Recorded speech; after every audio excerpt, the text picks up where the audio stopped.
ഗുജറാത്തിലെ നാഗേശ്വർ ജ്യോതിർലിംഗമാണ് ഈ കാണുന്നത്. ഇവിടെ നാഗേശ്വരനും നാഗേശ്വരിയുമായിട്ടാണ് ഭഗവാനും ഭഗവതി ഇരിക്കുന്നത്.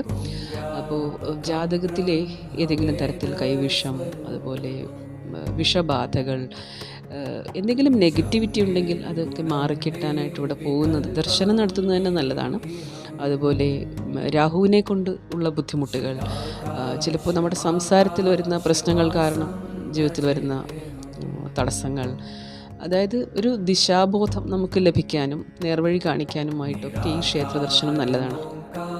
ഒരുപാട് സിഗ്നിഫിക്കേഷനാണ് പ്രത്യേകിച്ച് ഈ രാഹുകേതുവിനെ സംബന്ധിച്ചിട്ടുള്ള കാര്യങ്ങൾക്കായിട്ട്.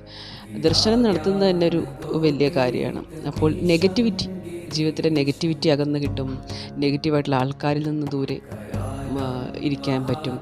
മൊത്തത്തിൽ ഈ ഒരു ക്ഷേത്ര ദർശനം ഒരുപാട് സൗഭാഗ്യമാണ് കൊണ്ടുതരിക.